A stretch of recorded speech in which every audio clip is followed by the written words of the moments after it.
तो हेलो नमस्कार, स्वागत है दोस्तों आप सभी लोगों का एक और नए बेहतरीन वीडियो लेक्चर में। तो इस वीडियो लेक्चर में हम लोग अपने जो हमारा बैच चल रहा है एसएससी स्पेशल बैच 1.0 उसको आगे बढ़ाते हैं और उसमें जो हमारी क्लासेस अब तक हुई हैं नाउन से रिलेटेड उसमें आगे चीज़ों को हम सीखते हैं। तो सबसे पहले डिस्कस कर लेते हैं जो अब तक हम लोगों ने सीख रखा है, क्या क्या सीख लिया है भाई अब तक हम लोगों ने, उस पर थोड़ा सा ज़रा एक बार डिस्कस कर लेते हैं। उसके बाद हम चीज़ों को आगे सीखेंगे। समझ रहे हैं ना बातों को? ठीक है। तो देखो भाई, अब तक अगर हम बात करें तो हमने नाउन से रिलेटेड, नाउन से जुड़ी कुछ बेसिक बातें ही सीखी हैं। असल में आप कहेंगे सर नाउन से रिलेटेड वो बातें क्यों हैं? क्योंकि देखो भाई, नाउन पढ़ने से पहले उन बातों का ज्ञान होना बहुत ज़रूरी है जो मैंने आप लोगों को बताया था। जब तक आप लोगों को ये पता नहीं होगा कि इंग्लिश क्या है, तब तक आप कैसे इंग्लिश को समझ सकते हैं। इसीलिए मैंने सारी चीज़ों को बिल्कुल बेसिक से आप लोगों को बताया है, ठीक है ना।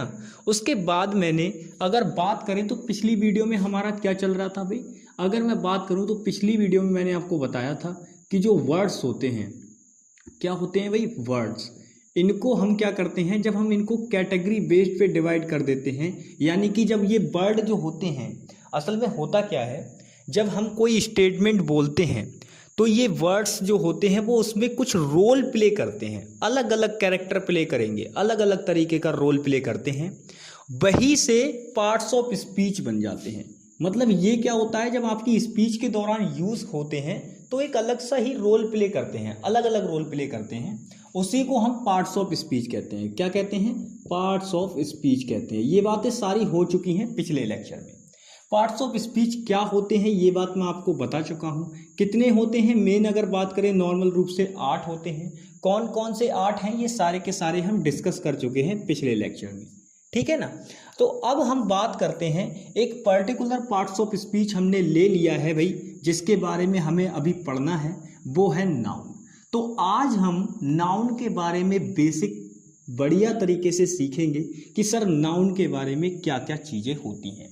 सबसे पहले, जब पिछली वीडियो में हमने आपको पार्ट्स ऑफ स्पीच के बारे में फिंगर टिप्स पे जानकारी दी थी, यानी कि फिंगर टिप्स पे कैसे पार्ट्स ऑफ स्पीच को याद रखना है, ये बातें जब हमने आप लोगों को बताई थी तो वहाँ पे हमने आपको नाउन के बारे में जानकारी दे दी थी थोड़ी सी।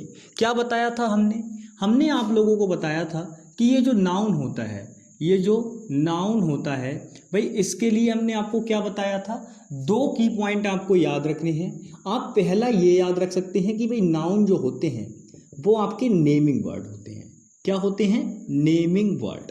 दूसरा की पॉइंट भी हमने बताया था, हमने कहा चलो कोई बात नहीं है, अगर आप ये याद ना रख पाए तो आप दूसरी बात भी याद रख सकते हैं। क्या बात याद रख सकते हैं? आप याद रख सकते हैं नेम ऑफ एनीथिंग। क्या बात याद रख सकते हैं? Name of anything. समझ रहे हैं ना, नेम ऑफ एनीथिंग। तो भाई आप 2 बातें याद रख लीजिए, नाउन जो होते हैं वो आपके नेमिंग वर्ड होते हैं। दूसरी बात, इस दुनिया में प्रत्येक वह चीज चाहे वो दिखाई देती हो या ना दिखाई देती हो, सबके सब क्या कहलाएंगे? नाउन कहलाएंगे, नेम कहलाएंगे किसी ना किसी चीज के। और जब नेम कहलाएंगे किसी चीज के तो क्या कहलाएंगे? नाउन कहलाएंगे। समझ रहे हैं ना मेरी बातों को, क्या समझाना चाह रहा हूं? तो ये 2 की पॉइंट जिसने याद रख लिए उसको वो डेफिनेशन रटने की जरूरत नहीं है जो आप बचपन से रटे हुए बैठे हैं। वो डेफिनेशन की यहाँ पे कोई नीड नहीं रहेगी अगर बस आप ये 2 की पॉइंट अपने मन में बिठा लेते हैं। समझ रहे हैं ना? क्या डेफिनेशन याद की थी आप लोगों ने बचपन में कि sir a noun is the name of person, place और थिंग्स। ये डेफिनेशन याद की है, बट इसकी कोई ज़रूरत नहीं है यहाँ पे। आप केवल बस ये 2 की पॉइंट याद रख लीजिए, नाउन आपको बिल्कुल पहचानना आ जाएगा बस इन्हीं 2 की पॉइंट से। आगे बढ़ते हैं और आगे समझते हैं कि नाउन का जो आइडेंटिफिकेशन है उसको कैसे हम लोगों को समझना है। सारी चीज़ों को डिस्कस करेंगे बढ़िया तरीके से, आराम से चीज़ों को समझेंगे तसल्ली से, ठीक है ना। समझो भाई, देखो भाई, एक बात तो हमने हो गई बात तय कि जो नाउन होते हैं वो नेमिंग वर्ड होते हैं, ये बात तो तय हो गई। नाउन जो होते हैं वो क्या होते हैं? नेमिंग वर्ड होते हैं। अब नाउन का सर आइडेंटिफिकेशन सीखना है आज हमें। क्या सीखना है? नाउन का आइडेंटिफिकेशन। समझ रहे हैं ना? आइडेंटिफिकेशन, आइडेंटिफिकेशन का मतलब होता है पहचान करना, इसका मतलब क्या होता है मेरे दोस्तों? पहचान करना होता है। समझ रहे हैं ना? पहचान करना। कैसे पहचान करेंगे सर नाउन की, बता दीजिए। जी बिल्कुल, देखो भाई, सबसे पहले नाउन के बारे में मैंने आपको क्या कहा था, दोनों की पॉइंट्स आपके माइंड में होंगे तो आपको पता होगा। मैंने कहा था इस दुनिया में प्रत्येक वह चीज, चाहे वो दिखाई दे या ना दे, चाहे आप उस चीज को छू पाएं या ना छू पाएं, उससे कोई मतलब नहीं है। अगर उस वस्तु का कुछ ना कुछ नाम है तो समझ लीजिए वो क्या है, एक नाउन है। तो मैंने कहा कि आप भले ही चाहें, समझो, इस दुनिया में दो तरीके की चीजें होती हैं। इस दुनिया में दो तरीके की चीजें होती हैं, एक तो जिनको आप देख पाते हैं और एक जिनको आप नहीं देख पाते। समझ रहे हैं ना मेरी बातों को? इस दुनिया में दो प्रकार की चीजें होती हैं, एक तो जिनको आप देख पाते हैं यानी कि जो आपकी विजिबल होती हैं। कैसी होती हैं? विजिबल होती हैं। और एक आपकी होती है नॉन विजिबल, जिनको आप देख नहीं पाते, नॉन विजिबल। तो एक इस प्रकार की होती हैं जिनको आप देख पाते हैं, जो आपकी विजिबल होती हैं, और नॉन विजिबल क्या होती हैं? जिनको आप नहीं देख पाते हैं। अब इनके भी कुछ ना कुछ नेम होते होंगे और इनके भी कुछ ना कुछ नेम होते होंगे, लेकिन है क्या कि विजुअल थिंग्स में दो कैटेगरी और बन जाएंगी। इसमें क्या कैटेगरीज आ जाएंगी भाई? इसमें आपकी दो कैटेगरी और बन जाती हैं, एक तो लिविंग की, समझ रहे हैं ना, लिविंग की, और नॉन लिविंग की। ये दो कैटेगरी यहां और बन जाएंगी। तो मैं क्या समझाना चाह रहा हूं यहां पे? अब मुझे बताओ, नॉन विजिबल में क्या कोई भी चीज ऐसी आ सकती है जो सांस लेती हो? मुझे बता दो, नॉन विजिबल में बता दो कोई भी चीज, गिनाओ जल्दी से। कोई आ रही है माइंड में? सोचो सोचो, सोचने के बाद आंसर करना। क्या नॉन विजिबल में कोई भी चीज ऐसी हो सकती है जो आपके नज़र में सजीव हो? तो मैं आपको बता दूं, नॉन विजुअल के अंदर ये कोई मतलब नहीं है, बस आप इसको अदर में ले जाओ उठा के। ऐसा मान लो कि ये सब कुछ अदर वाला मामला है, इससे मतलब ही मत रखो, इसे कुछ मत मानो, इसे बस नॉन विजिबल मान लो। समझ रहे हो ना? मतलब जो चीजें दिखाई ना देती हैं वो क्या कहलाती हैं? नॉन विजिबल कहलाती हैं। बस विजिबल में थोड़ा सा कंफ्यूजन रहेगा आप लोगों को, तो इसलिए मैंने विजिबल को किस में डिवाइड कर दिया? दो पार्ट में, एक तो लिविंग थिंग्स और दूसरी नॉन लिविंग थिंग्स। देखो एग्जाम्पल देता हूं, हम लोग सांस ले पा रहे हैं तो हम कैसे हैं? लिविंग थिंग्स हैं। और देखो हम लोग दिख भी रहे हैं तो इसका मतलब कैसे हैं? विजिबल भी हैं। तो विजिबल भी हैं और लिविंग थिंग्स भी हैं। देखो दो तीन एग्जांपल देता हूं, जैसे पेड़ पौधे हो गए, जानवर हो गए, पशु पक्षी हो गए, हम लोग हो गए। तो हम लोग क्या हैं? विजिबल भी हैं और लिविंग थिंग्स भी हैं। तो इसीलिए अब इसी प्रकार से बात करते हैं विजिबल और नॉन लिविंग थिंग्स की। देखो भाई, जैसे ये ट्राइपॉड हो गया, ये जिससे वीडियो शूट हो रही है वो कैमरा हो गया, ये मेरे हाथ में मोबाइल फोन हो गया, ये मार्कर हो गया, ये व्हाइट बोर्ड हो गया, और ये चेयर हो गई, बुक हो गई। समझ रहे हो ना? ये सारी चीजें क्या हैं? ये सारी चीजें विजिबल हैं, बट ये लिविंग थिंग्स नहीं है, ये नॉन लिविंग थिंग्स हैं। क्यों नॉन लिविंग थिंग्स हैं? क्योंकि ये सांस नहीं ले रही हैं। समझ रहे हैं ना? तो जब सांस नहीं ले रही है तो नॉन लिविंग थिंग्स हो गई। तो देखो विजिबल में दो कैटेगरी हमारी बन रही हैं या नहीं बन रही हैं? भाई दो कैटेगरी बन रही हैं। एक तो विजिबल वो चीजें जो भाई आपको सीधी सीधी सांस लेती हैं, और एक विजिबल में वो तरीके की चीजें जो सांस नहीं लेती हैं। तो समझ गए ना? विजिबल में दो तरीके की चीजें आएंगी, लिविंग थिंग्स और नॉन लिविंग थिंग्स। इसमें तो नॉन लिविंग थिंग्स ही चलेंगी, बस आप नॉन विजिबल को कंफ्यूजन क्रिएट करने के लिए इसमें कुछ कंसेप्ट वैसे याद मत रखो, इनका मैं बता दूंगा कि कैसे क्या होगा। ये जब आप ऐसा समझो, नॉन विजिबल में केवल एक छोटी सी बात याद रखना आप, ये नॉन विजिबल जो है, नॉन विजिबल जो है, इसमें बस इनको क्या कर सकते हैं? देखो एग्जाम्पल के तरीके से समझो। मैंने कहा हवा, अब जो वायु है मुझे बताओ उसको आप क्या कर सकते हो? देख सकते हो क्या? तो आप कहेंगे सर हवा को तो हम नहीं देख सकते। तो भाई जब हवा को हम देख नहीं सकते तो हवा को हम क्या करते हैं? तो आप कहेंगे सर हवा को तो हम महसूस करते हैं, आंख बंद करके, वाह वाह कितनी मस्त हवा चल रही। तो हवा को हम क्या करते हैं दोस्तों? महसूस करते हैं। तो जो ये नॉन विजिबल जो चीजें होती हैं इनको हम क्या करेंगे? फील करेंगे। क्या करेंगे? फील करेंगे। क्या करेंगे? फील। इनको हम क्या करेंगे, फील करेंगे। समझ रहे हैं ना। नॉन विजिबल जो थिंग्स होती हैं उनको क्या किया जाता है, फील किया जाता है। समझ रहे हैं ना मेरी बातों को। तो ये सारी चीज़ें क्लियर हुई। देखो मैं नॉन विजिबल के और ऐप को एग्जांपल देता हूँ, समझो। देखो मैंने सबसे पहले क्या बताया, एयर बताया, यानी कि हवा। हवा के बारे में आप समझ गए। हवा केवल चलती है बट हमें दिखाई नहीं देती है, हम उसको केवल महसूस कर सकते हैं कि हाँ ठंडी ठंडी हवा चल रही है।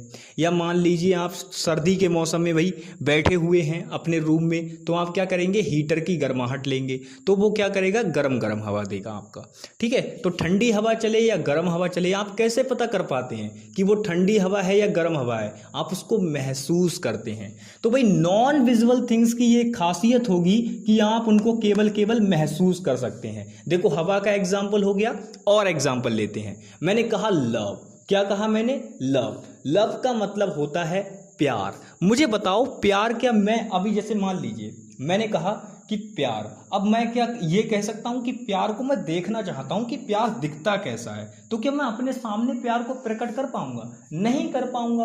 क्यों, क्योंकि वो नॉन विजिबल है, वो दिखाई नहीं देगा, क्योंकि भाई इमोशंस दिखाई नहीं देते हैं। And love is abstract noun, love क्या है भाई, एक अब्स्ट्रैक्ट नाउन है, तो वो दिखाई ही नहीं देता है। तो भाई नॉन विजिबल जो थिंग है उनको हम क्या करते हैं, केवल भाई उनको क्या किया जाता है, फील किया जाता है। केवल क्या किया जाता है भाई, केवल फील किया जाता है। समझ रहे हैं ना बातों को, केवल क्या किया जाता है, फील किया जाता है। इन बातों को समझिएगा, ठीक है। तो आपको एग्जाम्पल से क्लियर हो गया। देखो मैंने आपको एयर बताया जो आपके नॉन विजिबल में है, और क्या है भाई, नॉन विजिबल जो चीजें होती हैं वो कैसी होती हैं, केवल आप उनको फील कर सकते हैं, केवल आप उनको क्या कर सकते हैं, फील कर सकते हैं। जैसे मैंने बताया गुस्सा, गुस्सा माने एंगर, ठीक है। तो एंगर जो होता है, अगर मान लीजिए कोई व्यक्ति गुस्सा है तो आप उसके गुस्से को क्या बिल्कुल अलग से देख सकते हैं, नहीं देख सकते ना, आप तो महसूस कर सकते हैं, महसूस करते हैं कि वो पर्सन गुस्सा है। तो ये जो चीजें हैं वो क्या है, नॉन विजिबल चीजें हैं, बस उनको हम क्या करते हैं, फील करते हैं। तो बस ये दो कैटेगरी में आप नाउन को पढ़ेंगे तो आपका नाउन आइडेंटिफिकेशन बिल्कुल बहुत आराम से और इजीली हो जाएगा। मैंने क्या कहा कि भाई दुनिया में दो प्रकार की चीजें होती हैं, एक तो विजिबल और एक नॉन विजिबल। अब विजिबल चीजों में देखो खासियत क्या होती है कि वो लिविंग थिंग्स और नॉन लिविंग थिंग्स में बढ़ जाती हैं। जैसे मैंने बताया नॉन लिविंग में आपका मार्कर, मार्कर बताओ दिख रहा है या नहीं दिख रहा है, तो आप कहेंगे सर मार्कर भी दिख रहा है। मैंने कहा बताओ ये फोन दिख रहा है या नहीं दिख रहा है, तो सर आप कहेंगे कि ये फोन भी दिख रहा है और फोन भाई सांस भी नहीं ले रहा है। तो नॉन लिविंग थिंग और विजिबल हो गया नहीं हो गया। ऐसे ही देखो बेटा कोई भी आप ले लो, कोई भी A to Z, जैसे मैंने कहा पशु पक्षी जो भी आपके हैं, समझ रहे हैं ना, हम लोग हैं, पेड़ पौधे हैं, तो हम लोग क्या है आपके विजिबल भी हैं और लिविंग थिंग्स भी हैं। तो अब बात कर लेते हैं, सबसे पहले हम उधर नॉन विजिबल और फील ओनली वाले पे तो बाद में जाएंगे, पहले हम इतने पार्ट को समझेंगे, केवल इतने पार्ट को, इतने पार्ट को समझेंगे, इतने पार्ट को, यानी कि विजिबल वाले को। सर विजिबल वाले जब नाउन हमारे सेंटेंस में यूज किए जाएंगे तो हम कैसे उन्हें पहचानेंगे, हमें कैसे पता चलेगा सर कि यही नाउन है। तो ये आइडेंटिफिकेशन आज मैं आप लोगों को बताने वाला हूं। देखो भाई सबसे पहले आप लोगों को क्या याद रखना है, आप लोग ऐसे समझ लो, जब भी लिविंग थिंग में, लिविंग थिंग्स की बता रहा हूं, नॉन लिविंग थिंग्स को भी आप हटा दो वरना आज कंफ्यूजन हो जाएगी आपको, तो कंफ्यूजन बिल्कुल भी नहीं होने देंगे। देखो भाई विजिबल थिंग्स में मैंने आपको क्या बताया, विजिबल थिंग्स में मैंने क्या बताया, आपकी कोई भी, देखो सीधे सीधे विजिबल थिंग्स में आप ऐसे समझ लो एक पर्सन को बिल्कुल ही अलग कर लो, हमने पर्सन को बिल्कुल अलग कर लिया। अब बाकी आपके चाहे भले ही वो लिविंग थिंग्स हो या नॉन लिविंग थिंग्स हो, आप सबको क्या करो, अदर की कैटेगरी में रख दो, सबको क्या करो भाई, अदर की कैटेगरी में रख दो। समझ रहे हैं ना, बात को समझना, बहुत आराम से चीजें समझ में आएंगी। मैंने क्या कहा, विजिबल में आप पर्सन को अलग रख लो, बाकी जो चीजें हैं चाहे भले ही वो आपकी लिविंग थिंग्स हो या आपकी नॉन लिविंग थिंग्स हो, आप उनको बस अदर्स की कैटेगरी में रख दो। देखो कितनी आराम से आपको नाउन समझ में आ जाएगा। देखो भाई पर्सन के लिए केस चेंज रहेगा और अदर्स के लिए केस चेंज हो जाएगा। वो क्या होगा, देखो भाई जब भी हमें पर्सन के लिए, कोई भी व्यक्ति के लिए जब हमें पता करना होगा कि नाउन क्या है, तो हम उसमें रिप्लाई मांगेंगे व्हाट। किसका रिप्लाई मांगेंगे? व्हाट का रिप्लाई मांगेंगे। तो पर्सन के लिए जब आप सब्जेक्टिव केस में जब आपको नाउन की जरूरत होगी तो आप व्हाट का रिप्लाई मांगेंगे। किसका रिप्लाई मांगेंगे? व्हाट का। ये याद रखना, तब आप व्हाट का रिप्लाई मांगेंगे सब्जेक्टिव केस में। और जहां आपको किसी पर्सन से रिलेटेड नाउन ढूंढना हो सेंटेंस के अंदर और वो ऑब्जेक्टिव केस में ढूंढना हो तो आप किसका रिप्लाई मांगेंगे दोस्तों? हुम का रिप्लाई मांगेंगे। किसका? हुम का। समझ रहे हैं ना? ये छोटी छोटी बातें आपको याद रखनी है। ये दो बातें आपको याद रखनी है। पर्सन से ही रिलेटेड नाउन छांटने में आपको दिक्कत होती है। इसका मतलब बता देता हूं, ये व्हाट नहीं होगा, हु होगा। ये व्हाट लिख गया यहां पे, सॉरी इसके लिए। समझो, पर्सन में जो होगा वो क्या होगा? ये होगा हु। इसको अभी एग्जाम्पल की मदद से समझेंगे तब ज्यादा अच्छे से समझ में आएगा। समझो भाई, देखो मैंने कहा आप जो लिविंग थिंग्स हैं, जो विजिबल हैं, उनको बस दो कैटेगरी में बांट लो। विजिबल चीजों को आप दो मान के चलो। एक तो आप उन्हें पर्सन में डिवाइड कर दो। अब बाकी आपकी जो भी, चाहे वो लिविंग हो या नॉन लिविंग हो, उनको आप अदर की कैटेगरी में रख दो। ये बात मैंने आपको बताई। अब बात मैं कर रहा हूं कि भाई पर्सन जो है, अगर पर्सन से रिलेटेड आपको नाउन ढूंढना है सेंटेंस के अंदर तो आप सब्जेक्टिव केस में हु का रिप्लाई ढूंढेंगे और ऑब्जेक्टिव केस में किसका रिप्लाई ढूंढेंगे? हुम का रिप्लाई ढूंढेंगे। ठीक है ना? और आपको नाउन मिल जाएगा। एग्जाम्पल की मदद से समझेंगे तब ज्यादा अच्छे से ये चीजें क्लियर होंगी। ठीक है ना? तो एग्जाम्पल की मदद से मैं आप लोगों को समझाता हूं। इस चार्ट को हम फिर से थोड़ा बढ़िया करके बनाएंगे, आप फिलहाल समझेंगे बढ़िया तरीके से चीजों को। तो बात करते हैं कि एक सेंटेंस में कैसे करके हम किसी पर्सन से रिलेटेड नाउन को पता करेंगे। किससे रिलेटेड भाई? पर्सन से रिलेटेड। पर्सन से रिलेटेड। तो मैंने पर्सन से रिलेटेड मैंने क्या कहा? मैंने कहा दो केस आपके बनेंगे पर्सन से रिलेटेड। एक तो भाई आपका सब्जेक्टिव केस रहेगा और एक आपका ऑब्जेक्टिव केस रहेगा। अब सब्जेक्टिव केस में आप किसका रिप्लाई मांगेंगे? हु का। सब्जेक्टिव केस में आप किसका रिप्लाई मांगेंगे? हु का। और ऑब्जेक्टिव केस में आप किसका रिप्लाई मांगेंगे भाई? हुम का।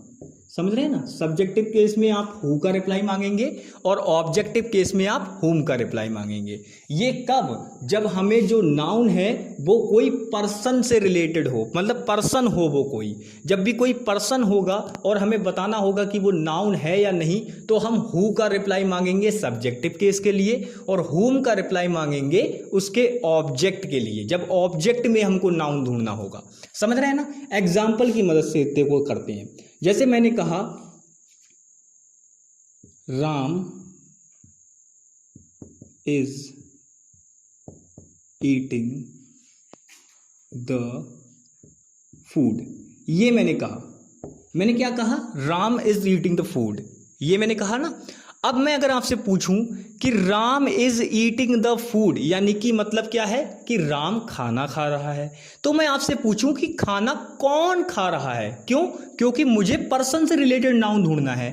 मुझे इसमें पर्सन से रिलेटेड नाउन ढूंढना है। तो मुझे बताओ इसमें खाना खाने का काम कौन कर रहा है? तो आप कहेंगे सर राम कर रहा है। तो भाई अगर हम देखें तो ये क्या है? सब्जेक्ट है। ये आपकी क्या है? वर्ब है। समझ रहे हैं ना? ये पूरा पार्ट वर्ब है, ये हेल्पिंग वर्ब और ये मेन वर्ब। आपकी पूरा पार्ट मिल के क्या बन जाएगा? वर्ब का कंपाउंड बन जाएगा, जैसे हम नॉर्मल वर्ब कर देते हैं अभी। ठीक है ना? ये आपका क्या है? आर्टिकल है और ये आपका क्या है? नाउन है। ठीक है ना? समझ रहे हैं? अब सर कहेंगे कि आपके दिमाग में ये आ रहा होगा कि सर नाउन तो ये हो गया, तो क्या ये नाउन नहीं होगा? भाई सब्जेक्ट और ऑब्जेक्ट दोनों ही केसेस में नाउन प्रोनाउन यूज किए जाएंगे। ठीक है? तो सेम नाउन यूज ना हो तो परेशान ना होना भाई, कोई भी आ सकता है इसकी जगह पे। फूड लिखा मैंने, कुछ और भी लिखा जा सकता था, फ्रूट्स लिखे जा सकते थे, कुछ भी। ठीक है ना? तो अब हम बात करते हैं, हमें तो पर्सन से रिलेटेड नाउन छांटना है। सर पर्सन से रिलेटेड नाउन छांटना बताइए। देखो भाई, सबसे पहले मैंने क्या कहा था कि हमें सब्जेक्टिव केस में नाउन ढूंढना है तो हमें हु का रिप्लाई चाहिए होगा। किसका रिप्लाई? हु का रिप्लाई। तो मैंने इस सेंटेंस के अंदर आपको क्या बताया कि भाई खाना खाने का काम कर कौन रहा है? तो देखो ना, हु मतलब क्या हुआ? कौन। हु मतलब क्या हुआ? कौन। समझ रहे हैं ना? और ये हुम का मतलब किसे। समझ रहे हैं ना? तो राम, इसमें किसका रिप्लाई बन रहा है? हु का रिप्लाई बन रहा है, क्योंकि खाना खाने का काम कौन कर रहा है, राम कर रहा है। तो ये जब हु का रिप्लाई बन गया तो इसका मतलब क्या है कि राम जो है वो इस सेंटेंस में क्या है, यहाँ पे नाउन है। क्या है, नाउन है। अब ये मत करना सर कि यार यहाँ पे आपने ये तो कर दिया कि चलो सर पर्सन से रिलेटेड नाउन यहाँ पे मिल गया, सर अगर हम बात करें कि राम किसे खा रहा है तो ये तो भाई बहुत ही ज़्यादा गंदा सेंस बन जाएगा। ये नहीं करना है आपको बिल्कुल भी, समझ रहे हो ना। आप कहें कि सर ये नाउन इसलिए हो गया कि भाई यहाँ तो सर ये हु का रिप्लाई था इसलिए नाउन बन गया, सर ये खाना जो है वो हुम का रिप्लाई बन रहा है, ये मत कर देना। ये कर दिया तो गलत हो जाएगा। अब आप कहेंगे सर गलत क्यों, गलत इसलिए है भाई पर्सन के लिए हुम देखोगे ना, राम किसे खा रहा है, कितना गंदा सेंस आ रहा है। ऐसा लग रहा है जैसे किसी को आदमी को मारा उसको मार के खा गया, छी कितना गंदा सेंस बन रहा है। तो जब सेंस ही नहीं निकल रहा है तो हुम के रिप्लाई से आप कैसे नाउन निकाल लोगे, समझ रहे हो ना। तो अभी मैं आगे बताऊंगा, सारी चीजें एक्सप्लेन करूंगा, आप बिल्कुल परेशान ना हो। तो ये आपको एग्जांपल समझ में आया। देखो पहले एक दो एग्जांपल से अगर समझ में नहीं आएगा कोई बात नहीं है, हम अच्छे अच्छे एग्जांपल्स को लेकर आपको समझा देंगे। तो ये पहला एग्जांपल हो गया। चलो और देखते हैं। जैसे मैंने कहा Ram is buying a car, ये लो, ये दूसरा सेंटेंस हमने लिया। हमने कहा Ram is buying a car. अब आप देखेंगे इस सेंटेंस में ये आपका सब्जेक्ट, ये आपका इतना पूरा वर्ब का हिस्सा और ये आपका पूरा क्या है भाई, इतना हिस्सा ऑब्जेक्ट का। ऑब्जेक्ट के अंदर आपका ये आर्टिकल और कार आपका नाउन है। कैसे नाउन है वो आगे बातें करेंगे, फिलहाल अभी तो हम पर्सन से रिलेटेड नाउन की बात कर रहे हैं तो केवल पर्सन से रिलेटेड समझते हैं। देखो भाई मैंने कहा सब्जेक्टिव केस में आपका दिख रहा है पर्सन सीधे सीधे। अब हमें पहचानना है कि ये नाउन है या नहीं है। तो कैसे पहचानेंगे, कैसे आइडेंटिफाई करेंगे कि ये नाउन है या नहीं है। तो इसको आइडेंटिफाई करने का भाई सिंपल सा फंडा है। देखो करो क्या कि आपको बस हु का रिप्लाई चाहिए। क्यों, क्योंकि नाउन आपका जो पर्सन दिख रहा है वो कहाँ दिख रहा है, आपको डाउट किस पे है कि भाई ये राम सर नाउन हो सकता है। क्यों, क्योंकि ये किसी पर्सन का आपको नाम लग रहा है। ठीक है, आपने एक सेकंड में पता तो कर लिया, लेकिन आपको कंसेप्ट जानना बहुत जरूरी है। ऐसे रट के नहीं बैठ जाना है कि भाई किसी का भी नाम दिखेगा तो वो नाउन हो जाएगा। ये तर्क भी आपके सामने गलत सिद्ध होगा अभी थोड़ी देर में कि अगर किसी का नाम है तो इसका मतलब नाउन हो जाएगा। गलत हो जाएगी वो बातें, अभी देखना, ठीक है ना। तो मैंने क्या कहा कि आप यहाँ पे सब्जेक्टिव केस के लिए बात कर रहे हैं तो आप हु का रिप्लाई मांगो। किसका रिप्लाई मांगो, हु का। और क्या ये राम हु का रिप्लाई बन रहा है, तो बिल्कुल बन रहा है। क्यों, क्योंकि देखो who is buying a car, कौन कार खरीद रहा है, तो आप कहेंगे सर राम खरीद रहा है। तो ये हु का रिप्लाई बना राम, तो डेफिनेटली राम क्या होगा, नाउन होगा। राम क्या होगा, नाउन होगा। यहां पे भी राम क्या था, नाउन था। ठीक है ना। ऐसे देखो एक एग्जाम्पल और लेते हैं, बढ़िया बढ़िया, जब तक समझ में नहीं आएगा तब तक एग्जाम्पल लेते रहेंगे ताकि चीजें क्लियर हो जाएं। चलो मैंने कहा Sita is cooking the food. क्या कहा मैंने कहा Sita is cooking the food. अब ये सीता, ये आपका इतना वर्ब हो गया और ये आपका इतना ऑब्जेक्ट, ये सब्जेक्ट, ये आपका वर्ब वाला हिस्सा और ये आपका क्या हो गया, ऑब्जेक्ट वाला हिस्सा। अब मुझे इसमें बताओ कि भाई इसमें जो है कौन से पे आपको लग रहा है कि जो पर्सन है वो, आपने ये तो देख लिया सीता है, लेकिन इसको जस्टिफाई कैसे करें कि यही नाउन है, इसको भी तो आना चाहिए ना। कैसे जस्टिफाई करें सर, कैसे 100% श्योरिटी लें कि यही नाउन है। तो भाई देखो मैंने आपको जो कंसेप्ट बताया बस वही ध्यान रखना है। आप बस सब्जेक्टिव केस के लिए, आपने देखा सीता क्या है सर, सब्जेक्ट है। तो जब सीता एक सब्जेक्ट है तो आप सब्जेक्टिव केस के लिए क्या करेंगे, हु का रिप्लाई मांगेंगे। सर हु का रिप्लाई मांगो। अगर मैं आपसे पूछूं इस सेंटेंस में क्या हो रहा है, तो आप कहेंगे सर इस सेंटेंस के अंदर सीता खाना बना रही है। क्या कर रही है, सीता खाना बना रही है। तो भाई मैं आपसे पूछता हूं सीता खाना बना रही है, इसका मतलब अगर मैं आपसे क्वेश्चन करना चाहूं, मैं हु का रिप्लाई मांगना चाहूं, तो मैं कैसे तरीके से कहूंगा, मैं सीता को रिप्लेस कर दूंगा, किससे, हु से रिप्लेस कर दूंगा। तो मैं ये जो सेंटेंस बनेगा फिर क्या हो जाएगा, who is cooking the food, who is cooking the food, यानी कि खाना कौन बना रही है। तभी तो आप रिप्लाई करेंगे कि सर सीता खाना बना रही है। और मैंने क्या कहा था, जब भी हमें पर्सन से रिलेटेड नाउन का आइडेंटिफाई यानी कि आइडेंटिफिकेशन करना हो तो हम सब्जेक्टिव केस के लिए हु का रिप्लाई ढूंढेंगे, ऑब्जेक्टिव केस के लिए हुम का रिप्लाई देखेंगे। तो भाई सब्जेक्टिव केस था इसीलिए मैंने हु का रिप्लाई लिया। हु का रिप्लाई मुझे मिला सीता, कि खाना कौन बना रही है, सर सीता खाना बना रही है। तो सीता खाना बना रही है तो सीता हु का रिप्लाई हो गया। अगर सीता हु का रिप्लाई हो गया तो इसका मतलब हम डैम श्योर हैं कि सीता जो है वो क्या है, नाउन है। समझ रहे हैं ना। देखो 3 एग्जाम्पल मैंने आपको बताए, तीनों में मैंने बताया कि भाई कैसे ये लोग नाउन हुए। क्यों? क्योंकि सबके सब जो देख रहे हैं आप, इन तीनों एग्जाम्पल में अगर आप देखेंगे तो ये क्या बने, हु के रिप्लाई बने। क्या बने, हु का रिप्लाई मिला, हु का रिप्लाई मिला। इसीलिए ये तीनों के तीनों क्या बने, इन तीनों सेंटेंसेस में क्या मिला, हमें पर्सन से रिलेटेड नाउन मिला। जैसे यहां राम, यहां पे भी राम और यहां सीता। जस्टिफाई किया, बता तो सब देते हैं, रटा हुआ है सबका कि ये noun is the name of person, place और थिंग, लेकिन कंसेप्ट भी तो पता हो, पूरी तरीके से डैम श्योर तो हो जाओ, पता चले नाउन के नाम के भरोसे बैठे हुए हैं, डेफिनेशन के भरोसे आ जाए सेंटेंस में किसी और तरीके से पार्ट्स ऑफ स्पीच में यूज होके वो हो जाए गड़बड़। समझ रहे हैं ना। अभी देखो कहाँ गड़बड़ होती है, अभी देखो मैं करके दिखाता हूँ आपको, गड़बड़ भी करके दिखाऊंगा, लेकिन पहले ये चीजें आइडेंटिफिकेशन जो मैं समझा रहा हूँ वो बढ़िया तरीके से समझा दूँ, फिर अभी नॉर्मल, क्योंकि अभी आपको जानकारी इतनी ज़्यादा नहीं है इन चीज़ों के बारे में, पहले जानकारी दे दूं, उसके बाद जब आप इसको महारत हासिल हो जाएगी आपको, तब मैं आपको बताऊंगा कि कहाँ कैसे करके कंफ्यूजन पैदा होगी आप लोगों के लिए। समझ रहे हैं ना। पहले तो छोटी छोटी जानकारी समझ लो। तो देखो बिल्कुल आपको ये पर्सन वाला खेल सब्जेक्टिव केस के लिए समझ में आ गया, यानी कि जब भी हमें पर्सन से रिलेटेड नाउन सब्जेक्ट में सर अगर ढूंढना हो तो आप ढूंढ लेंगे। अब सब्जेक्ट में अगर आपको पर्सन से रिलेटेड अगर नाउन ढूंढना है, पर्सन वाला कोई नाउन ढूंढना है तो आप ढूंढ लेंगे। कैसे करके करना है, देखो एक शॉर्ट व्यू रिव्यू लेते हैं कि भाई अगर हमें पर्सन से रिलेटेड नाउन सब्जेक्टिव केस में यानी कि सब्जेक्ट में ढूंढना है तो हम हु का रिप्लाई ढूंढेंगे।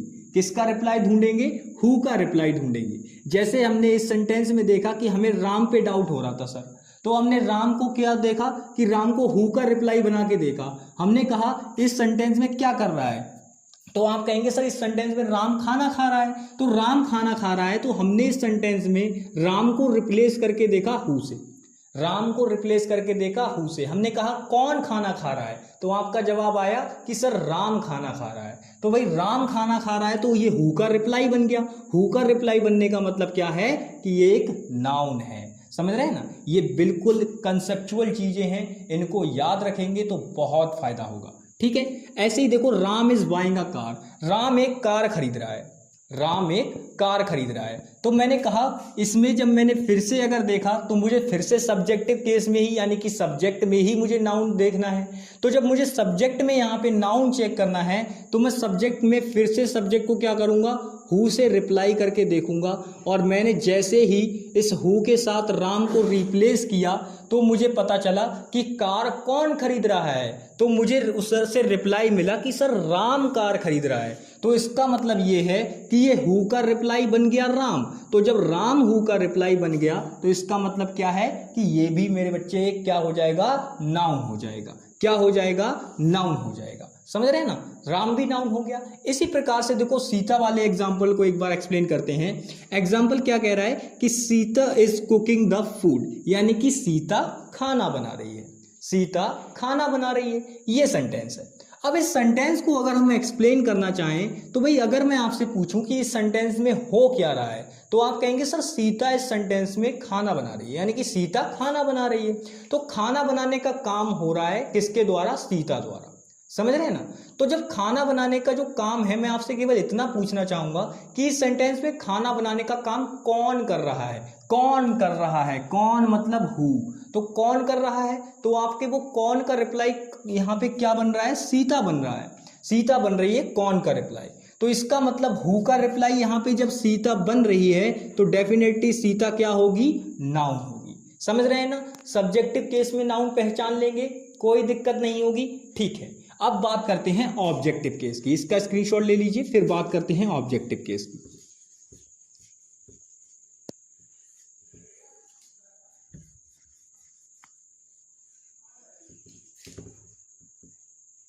चलो भैया ऑब्जेक्टिव केस की बात करते हैं। सब्जेक्टिव केस का मामला हो गया, ऑब्जेक्टिव केस में बात करते हैं। ये थोड़ा सा डिफिकल्ट पड़ता है लोगों के लिए, बट हमारे लिए कोई डिफिकल्ट नहीं है और ना ही आपके लिए कोई डिफिकल्ट होगा। बहुत आराम से आप इसको पहचान लेंगे। देखो भाई, सबसे पहले मैंने क्या कहा कि जब भी मेरी बात को समझो, मेरी बात को समझोगे, बिल्कुल ठंडे दिमाग से सुनोगे तो बिल्कुल एक ही बार में समझ में आ जाएगा। क्या बता रहा हूं?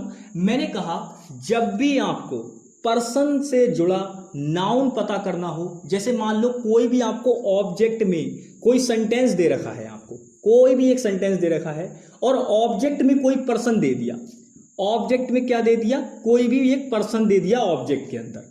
अब आपको ये पर्सन पता करना है कि ये नाउन है या नहीं है।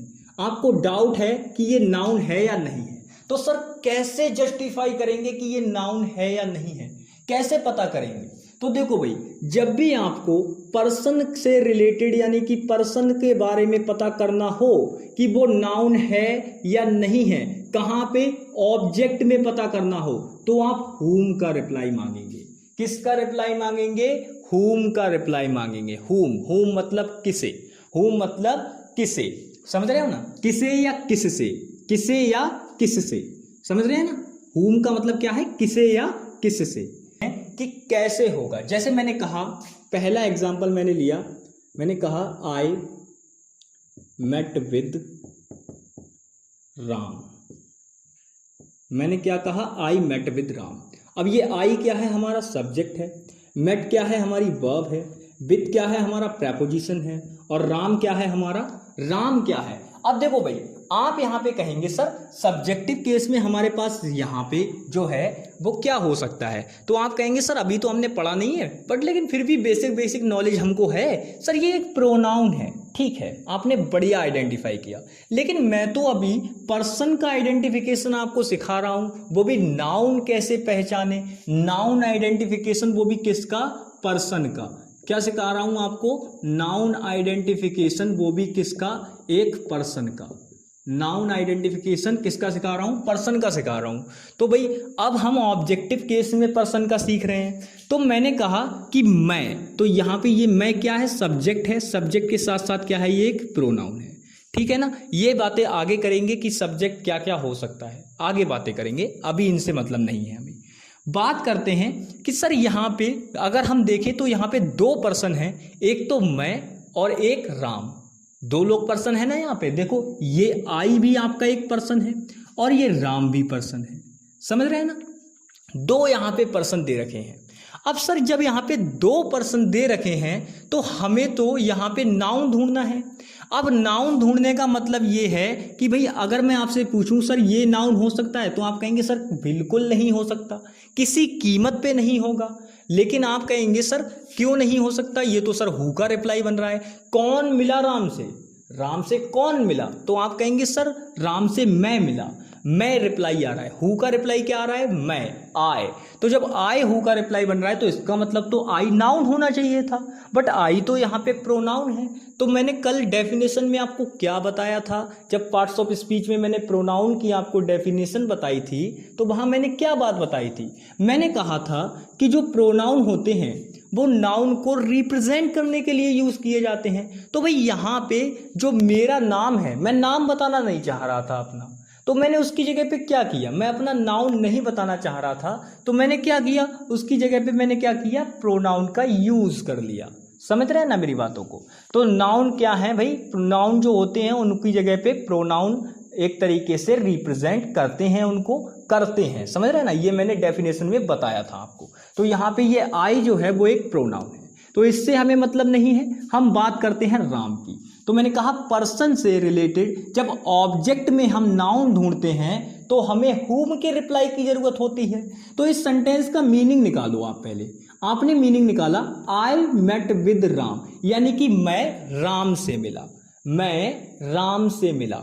तो मैंने कहा आप किससे मिले या मैं किससे मिला, तो ये राम जो है देख लो कि वो हुम का रिप्लाई बन रहा है या नहीं बन रहा है। अगर हुम का रिप्लाई बन गया तब तो नाउन हो जाएगा, अगर हुम का रिप्लाई नहीं बना तो ये नाउन नहीं होगा। तो देखो भाई सबसे पहले अगर आप देखेंगे तो सर ये हुम का रिप्लाई बन रहा है। कैसे? मैंने कहा आई मेट विद हुम, मैं किससे मिला? मैं किससे मिला, तभी तो रिप्लाई निकल के आया कि मैं राम से मिला, है ना। तो देखो whom का रिप्लाई बन गया राम, और जब whom का रिप्लाई राम बन गया तो इसका मतलब राम क्या हो गया, नाउन हो गया। राम क्या हो गया, नाउन हो गया। बस ऐसे समझना है। चलिए और एग्जाम्पल की मदद से समझते हैं। ये एग्जाम्पल हो गया, और एग्जाम्पल देखते हैं। मैंने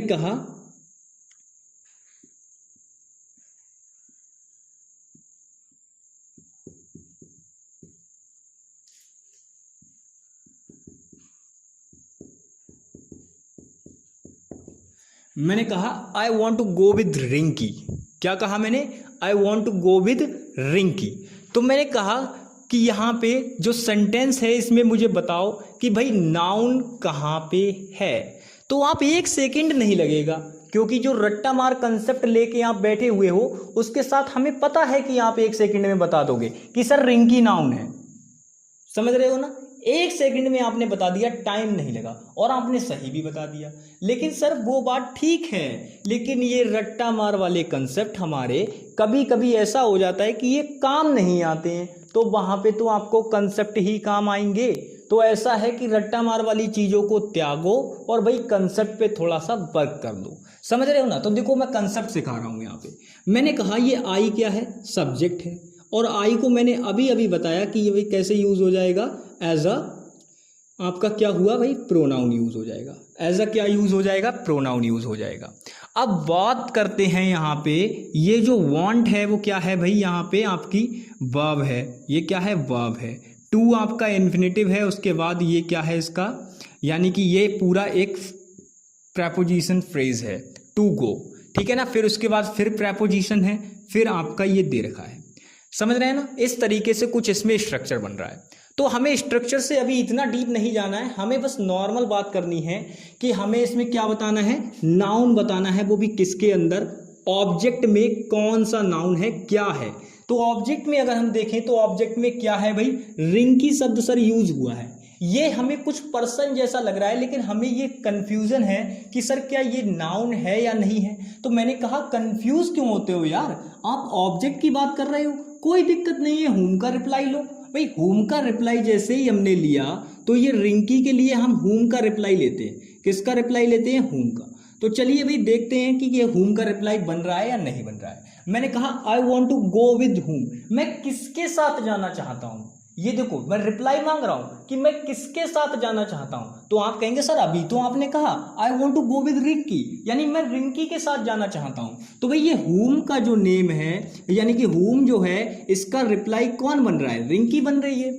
इसका रिप्लाई कौन बन रही है, रिंकी बन रही है। और जब इसका रिप्लाई रिंकी बन रही है तो इसका मतलब क्या है कि ये रिंकी क्या हो जाएगी, फिर एक नाउन हो जाएगी। तो रिंकी क्या हो जाएगी, नाउन हो जाएगी। तो मुझे बताओ ये चीज बिल्कुल आपके माइंड में क्लियर हुई, ये चीज आपके माइंड में क्लियर हुई कि सर अगर पर्सन है और हमें पता करना है कि वो नाउन है या नहीं है, तो सबसे पहले तो हम देखेंगे कि वो जो पर्सन है वो सब्जेक्ट में है या ऑब्जेक्ट में है। अगर मान लो आपका वो पर्सन सब्जेक्ट में दिया है और आपको पता करना है कि वो नाउन है या नहीं है, तो आप हु का रिप्लाई मांग लीजिए। अगर मान लो वो पर्सन आपका ऑब्जेक्ट में दे रखा है, किसी सेंटेंस के ऑब्जेक्ट में वो पर्सन दे रखा है और आपको पता करना है कि वो नाउन है या नहीं है, तो आप हुम का रिप्लाई मांग लीजिए। आपको दोनों ही केसेस में अगर वो रिप्लाई बना, अगर हु का रिप्लाई बना तब भी वो नाउन होगा, अगर वो हुम का रिप्लाई बना तब भी वो नाउन होगा। लेकिन ये सब्जेक्ट और ऑब्जेक्ट के लिए बात ध्यान रखना, बार बार बता रहा हूं, क्या बात है कि अगर पर्सन के बारे में बात हो रही हो, अगर वो पर्सन सब्जेक्ट में है और आपको पता करना है कि वो नाउन है या नहीं है, तो हु का रिप्लाई मांगना है। अगर पर्सन जो है वो आपका ऑब्जेक्ट में दे रखा हो और आपको पता करना हो कि वो नाउन है या नहीं है, तो आपको हुम का रिप्लाई मांगना है। समझ रहे हैं ना, चीजें क्लियर हुई, ठीक है। तो आज हम लोगों ने क्या क्या सीखा है, देखो भाई ज्यादा कुछ तो नहीं, लेकिन चीजों को क्लियर कराने का बिल्कुल मैंने प्रयास किया है बढ़िया तरीके से। एक ही कंसेप्ट आपको बताया है, ये वाला जो कंसेप्ट आपके सामने अभी लिखा है, केवल नाउन आइडेंटिफिकेशन का यही कंसेप्ट मैंने आपको बताया है। पर्सन को कैसे आइडेंटिफाई करेंगे एक सेंटेंस के अंदर कि वो नाउन है या नहीं है। दो ही जगह आपको मिलेगा पर्सन रखा हुआ सेंटेंस के अंदर, एक तो वो आपका सब्जेक्ट में हो सकता है या वो आपका ऑब्जेक्ट में हो सकता है, ठीक है ना। तो अब हम बात करते हैं कि भाई आगे हमें क्या चीजें पढ़नी है जो हम नेक्स्ट वीडियो में पढ़ेंगे।